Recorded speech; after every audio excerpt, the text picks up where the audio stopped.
Hey, everybody. Welcome to episode 4, the final episode in our series of how to align with the call of your soul. Today, and the 4 keys to living in your sweet spot. Today is a big day because it's my book launch day, and I'm really excited, and I'm so excited that I forgot to have the copy of my book here. So I'm going to hold it up on screen a little later because I'll run away and grab it really quick. But anyways, I'm here with Lisa Engles and Ruth Weisengrad, and I just really want to say a very special hello to everybody. If you don't know yet, I'm your host, Carrie Roldan. I'm a wife, a mother, an author, a speaker, a personal growth junkie, and your total business BFF. I host a weekly hangout on air called The Carrie Roldan Show, where my aim is to support mompreneurs in body, mind, and business.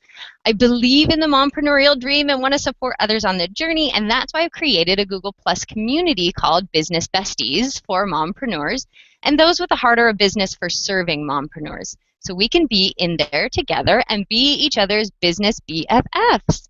So to join that community, simply search in Google Plus for Business Besties, or check out this link. You actually have to type it in, but it's a short link to our big community, Business Besties. Okay, so for this 4th and final hangout in the series, How to Live in Alignment with the Call of Your Soul, I am excited to have these 2 incredible women who are doing it. As I mentioned, today is also the day that I'm launching Run Yourself Happy, the book that whispered itself in my ear last summer and led me to the unique practice that I now use to live in my sweet spot. So I thought it only fitting, especially since I have Lisa Engles as a guest, to talk about the power of practice in the journey to fulfillment. Lisa hosts a Google Hangout on air called The Power of Practice, as well as another one called Hangouts with Visionary Leaders. And she believes that finding success, fulfillment, happiness, or whatever it is you might be seeking isn't about doing certain things, but doing things in a certain way. She's a friend, a mentor, and a visionary leader who also happens to be a mompreneur who loves to run and wrote the foreword to my book. And Ruth, I just recently met at a conference, but when she told me that she was working on a program tentatively titled Sing Yourself Happy, I knew that I needed to have her on this particular show. We instantly clicked and we jabbered on, and Lisa and Ruth and I have been jabbering in the green room for quite some time now. So I just want to get the party started. This is a big day for me on several accounts, but mostly because, not really mostly, I've never hosted a hangout where I have people in the film strip. So there you guys are down in the film strip. I'm really excited though, and I just know today's going to be a total joy fest, and we'll have all kinds of amazing stuff to talk about. So to recap, the 4 keys to living in the call of your soul that we've been talking about are hear it, listen to it, act on it, and live from it.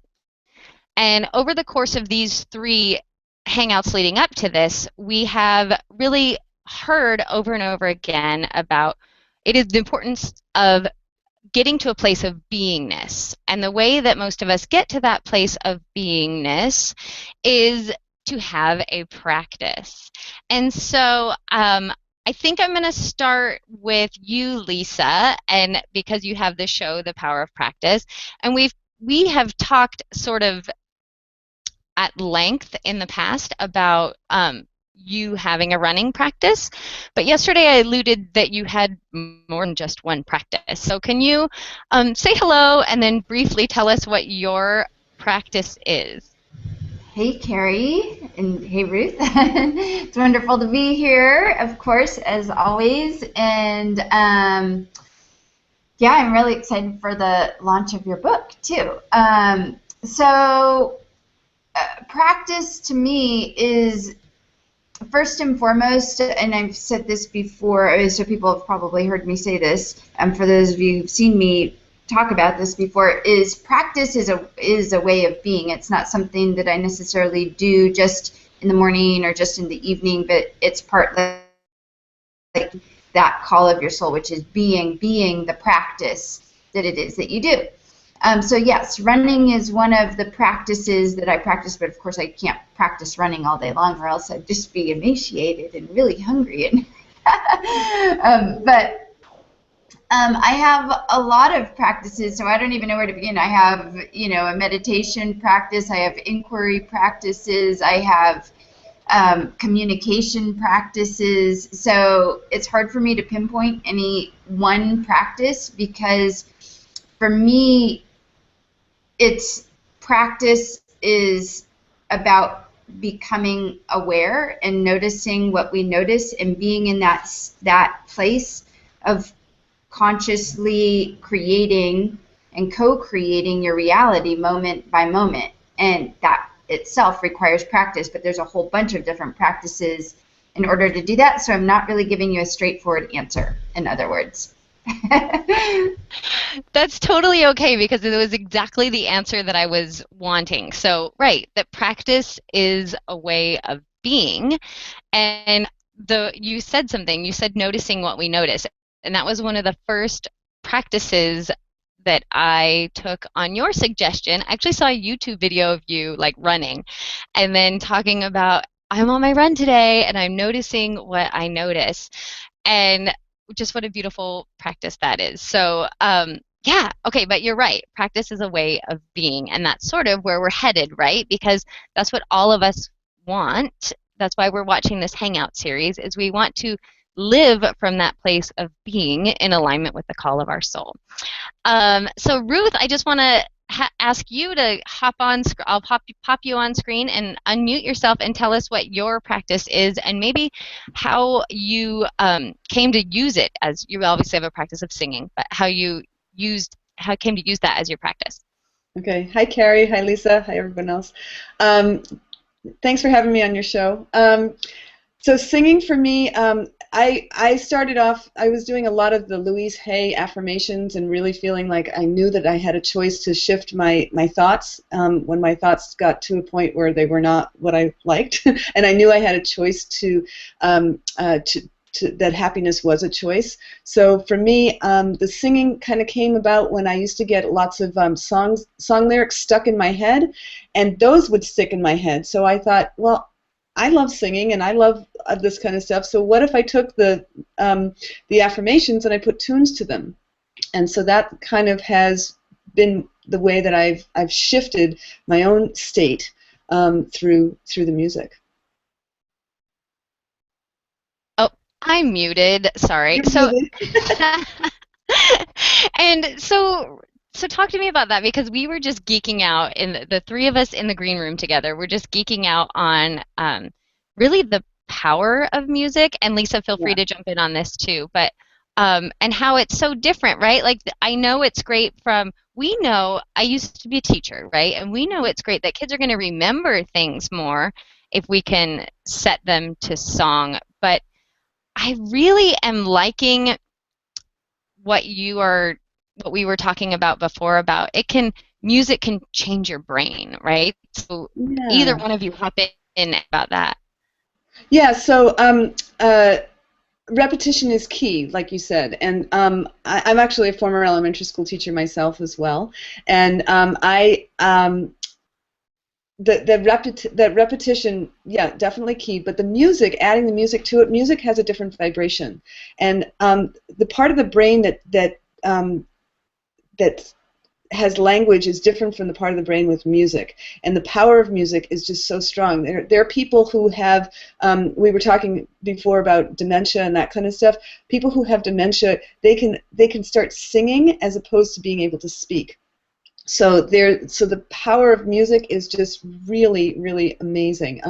There was a movie, a documentary called Alive Inside, where a man who was a bunch of people all across the country who were almost catatonic were put favorite music of theirs from when they were a teenager on their ears, and literally they woke up.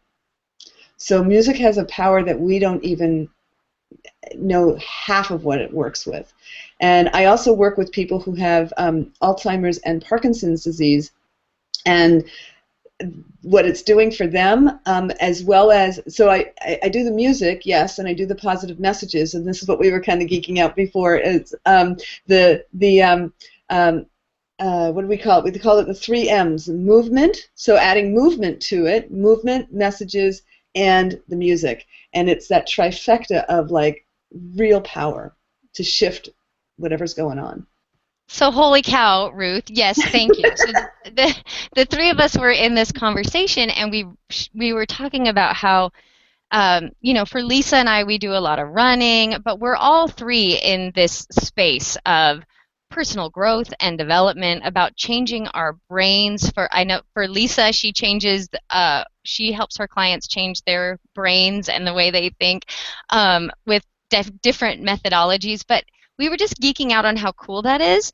And of course, I've written a whole book with a ton of practices on how to do that while running, and we recognize, holy crud, right? It's the movement and the message and the music. So I'm just going to ask Lisa just to chime in, actually. Well, I love the discussion, and I actually spent quite a bit of time deeply studying the forgotten power of rhythm, as my teacher would say. He's from Austria. And I studied a process where we used polyrhythm, and the what rhythm does is it has a psychological archetype to it. So different polyrhythms have different psychological archetypes that will bring up and either confront you or comfort you. So there's a real healing power in music and in rhythm. And the music that I studied was specifically creating the music and the polyrhythms in your body, but there is something about vocalizing a mantra, whether it's like A, B, C, D, E, F, G, like it's a mantra, the chorus is a mantra, or just syllables, like as in Indian music. Classical Indian music is transmitted not by writing, but verbally, and there's a reason why for thousands and thousands of years that these ancient practices were transmitted orally and not written. So again, that doesn't really answer your question, but it's just a little chime in of I have a deep passion for music, and maybe people don't know that as well, that piece about me, that I've studied music and I'm deeply connected to music as well as running. So I love the conversation. So I didn't even know that about you. I knew from your Breathe, Run, Breathe program, right, that there was a rhythmic component. And that's, so I'm going to bring this all the way back around now to the whole thing that happened for me with Run Yourself Happy is I recognized that I was doing that. I was meditating, and the freaking love what you're saying about mantras, because that has, using a mantra on my run has been a practice of mine for a really long time, and I think it started when I was competing. I remember I used to tell my athletes all the time to say, I'm fit, I'm fast, I'm strong, I'm tough, and I've never been more prepared. But same thing, how it has that rhythmic nature, so they can remember it. It is vocalizing, which they thought was really weird, but in saying it, but they got used to it and liked it, because it does, when you say it out loud, there's something about hearing your own voice that helps you to believe it. It's like, it's like hearing God's voice or hearing a parent's voice or something. You hear it out loud, and there's some sort of resonance that happens inside you that you go, yeah. But with what happens for me is I recognize there is something about movement and rhythm as I head out on my run that helps me to then take whatever practice it is that I want to practice that day, right? Because they're like Lisa, I have a lot of practices. Maybe one day I want to practice forgiveness. Maybe another day I'm just want to practice self-love. But there is this idea that as I take my practice out on my run, which is movement, and then it has this whole meditative component of it, which maybe we could add that to our M's right now. We got 4, the movement, message, the meditative movement, message, music, I don't know. But just that it it all really, what it does is it gets me into this space, the co-creative space, right? So my book talks about how to release anxiety and create space for miracles, because I believe that when we're in that co-creative space, that's when we create the space for miracles. But just comments on that, I don't know, I kind of want to ask you, Ruth, because I know you talked about how your songs came to you sort of through download, but have you experienced that co-creative space? Yeah. I actually, what I want to make sure to give one other point in terms of the movement. One of the things that I've done is, I'm not sure if you're familiar with brain gym, but brain gym works on balancing the brain by crossing the center line. When you're crossing the center line with your movements, you're creating new neural pathways, and when you and then these songs, like, so I'm doing the movement while we're singing the messages, and so by crossing that center line, it's creating new neural pathways and anchors the messages deeper into your body. So that's kind of the practice that I've done. That's the kind of the whole piece that I've connected. That's how it connects. So just singing the songs is one step. That's great. And a lot of students that I was working with actually said that they now, what you were kind of saying it out loud, but a lot of kids don't want to say some of these things out loud, because some of the songs are like confidence and I can do it, and even taking a timeout, an internal timeout kind of thing. So being able to let them know that it's okay to sing those messages in your head and no one else has to know, and it's a way to soothe and soothe or energize, whichever way you want to go with it, yourself. So that's kind of another piece I wanted to make sure to let you know about. I'm muted again. That's awesome. I actually didn't know that about crossing the center line. So Yeah. that's funny to me, because I have this is just a side note, but as a runner, I'm not especially a beautiful runner, and runners, you don't want to cross the center line. You want everything, if you want to be efficient, you want to be like straightforward, but I have this nasty tendency of doing that. So, I've been... There you go, you're doing a good thing.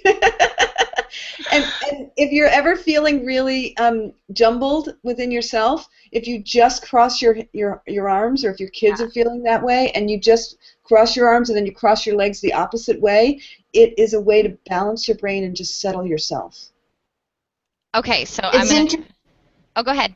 I was going to say, because when I was studying as well, one of the things that causes that overlap, and this doesn't really have to do much with running, but is simultaneous awareness. So being in polyrhythm actually creates so that vocalizing, whether it's internal or external, and then so you have something happening vocally, a different thing happening in your hands of clapping, and for us it was like a different thing in your feet of like, so creating that polyrhythm.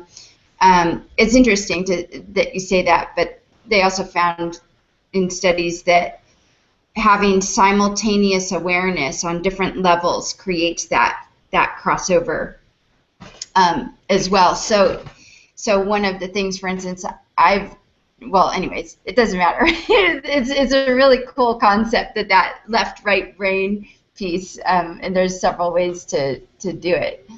So, yeah. Okay, well, so I want to bring us all back, because we only have 10 minutes left, which I was afraid of that, having two guests on the show. I was like, are we even going to be able to talk about anything in depth, because we only have a few minutes left? And by the way, hi, Alan and Kristen. I see you both here. So sorry, my comment tracker is still not working, but I see you, so yay for that. And thank you, Kristen, for saying happy book launch day. I'm excited. But so let's pull ourselves back together here, and I want to ask you each, really, how has your practice, right? Clearly, we're talking about the practice of movement, message, music, or the practice of being, or the whole idea, the whole concept of everything we've talked about so far. How has what you do helped you align with the call of your soul? So I can speak to running, right? But I want to know, and Lisa, feel free to speak to any one of your practices, but how has that thing really helped you get where it is that we're trying to go, right? So in the beginning of the show, we talked about the 4 keys, about hearing it, but then listening to it, then being able to act on it, and eventually getting yourself to the place of really just living in alignment. So how has your practice helped you to do that? And I think I'll start with you, Lisa. So I'll talk about running, because a big piece of my running practice actually has to do with breathing and breath work, which is, of course, a singing thing too. And breathing in a very specific way, which I do all nasal breathing, so I wouldn't be saying mantras out loud, I'd be saying them in my head. But so that breath work, specifically while running, actually alters your brainwave state and puts you into what's called an alpha brainwave state. Instead, most of us are at a beta brainwave state, which is a much higher brainwave frequency. If we can drop down into like this meditative state that you're talking, which is why running tends to do that. If you breathe deeply, then that'll get you into a meditative state. So for me, it's really the breath work that takes me to a different place mentally, because literally I can slow down my brainwave state to get into that meditative state, and then I can go into and purposefully use these mantras like Ruth is talking about, singing them in my head, which I do.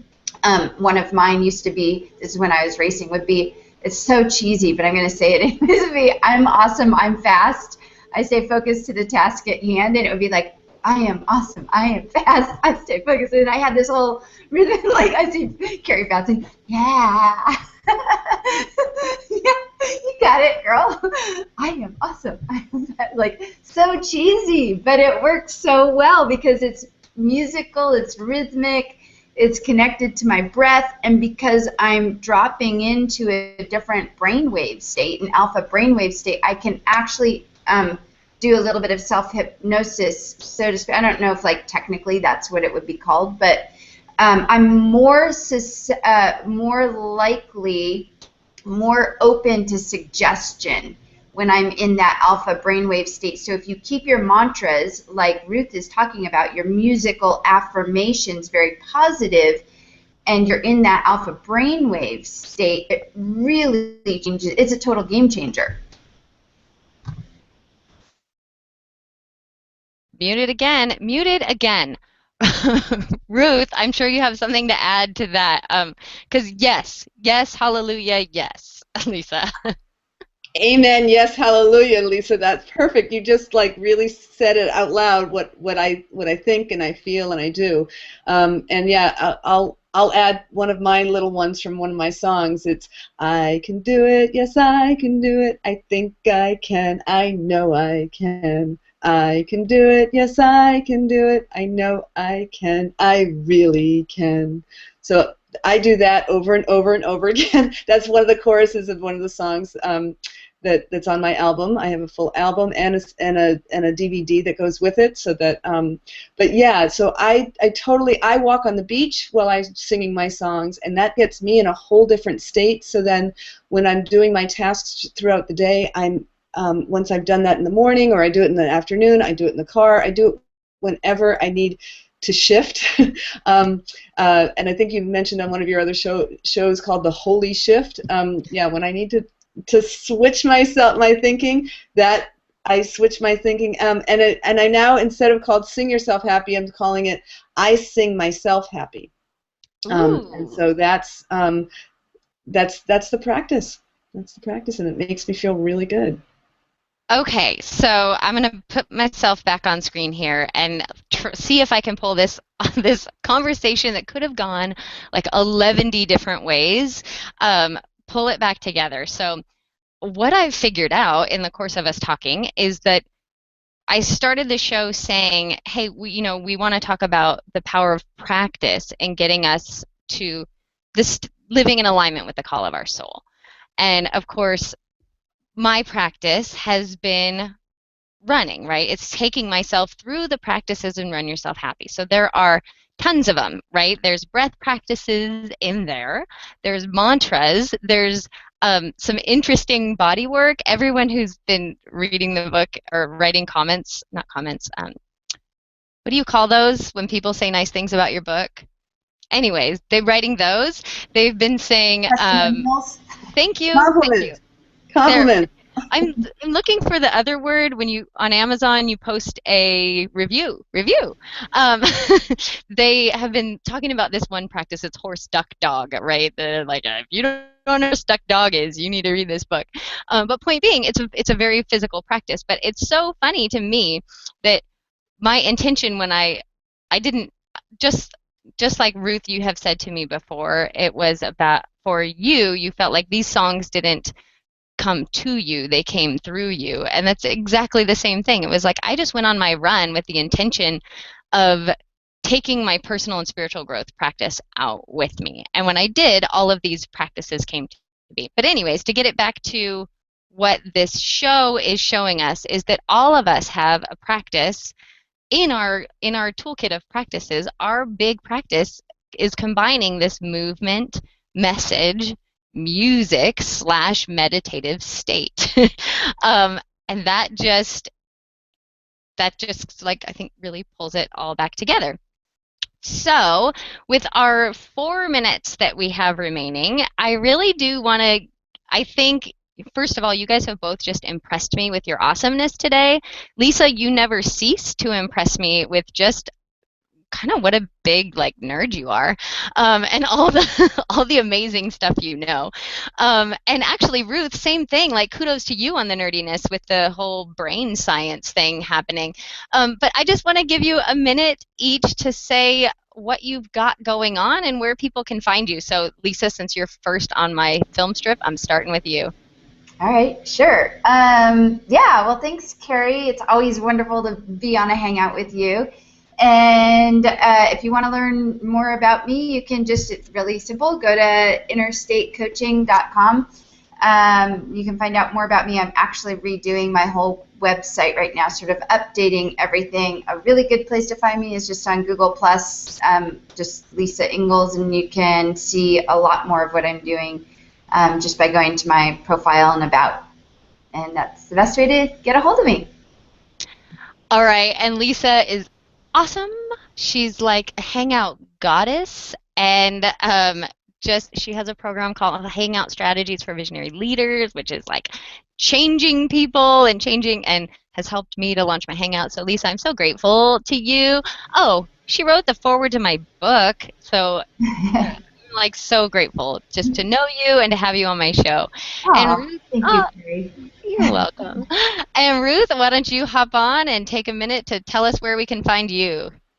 Oh, thank you. Thank you so much, Carrie. This has been so great, and I've really enjoyed meeting you, Lisa, and you, Carrie. And I'm so glad you found me, and we connected at the conference. It was just so much fun, and I just really, really excited about it. I think, you know, as a final note, I get happy when I know that I'm creating such a powerful tool for others, and whether it be for young kids all the way up to people in their 80s, 90s, etc.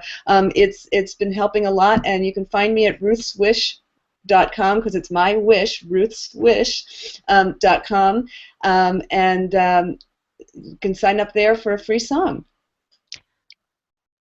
Awesome.